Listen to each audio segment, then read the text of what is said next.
அஸ்ஸலாமு அலைக்கும் வரஹ்மத்துல்லாஹி வபரகாத்துஹு. தினமும் ஒரு ஹதீஸ். ரசூலுல்லாஹி ஸல்லல்லாஹு அலைஹி வஸல்லம் அவர்கள் இறையில்லம் காபாவிற்குள் உருவப்படங்கள் வரையப்பட்டிருந்ததை பார்த்து அவற்றை அழிக்கும்படி கட்டளையிட்டார்கள். அவ்வாறே அவை அழிக்கப்பட்டன. அதற்கு பிறகே ரசூலுல்லாஹி ஸல்லல்லாஹு அலைஹி வஸல்லம் அவர்கள் காபத்துல்லாவிற்குள் நுழைந்தார்கள்.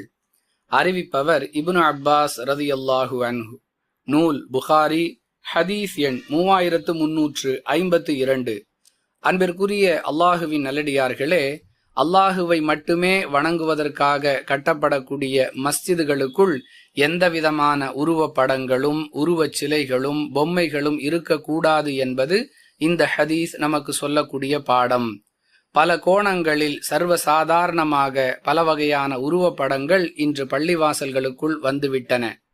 கேலண்டர்கள் என்ற பெயரால், வேறு பல விளம்பர பலகைகள் என்ற பெயரால் பல பள்ளிவாசல்களுக்குள் உருவப்படங்கள் வந்திருப்பதை பார்க்கிறோம். அன்பிற்குரியவர்களே, அல்லாஹுவை அஞ்சியவர்களாக அவற்றை அப்புறப்படுத்துவதற்கு தெளிவான முயற்சிகளை நாம் மேற்கொள்ள வேண்டும். நாம் இவ்வாறு செய்தால் இவர் கோபித்துக் கொள்வார், அவர் கோபித்துக் கொள்வார் என்பது போன்ற சிந்தனைகளுக்கு இடம் கொடுக்காமல், அல்லாஹுவை மட்டுமே வணங்குவதற்காக இந்த பள்ளிவாசல் அமைக்கப்பட்டிருக்கிறது. எனவே அதற்குரிய கண்ணியத்தை பேணும் விதமாக இவற்றை அகற்ற வேண்டும் என்று முடிவெடுக்க வேண்டும். வாஹிரு தஅவானா அனில் ஹம்துலில்லாஹி ரப்பில் ஆலமீன்.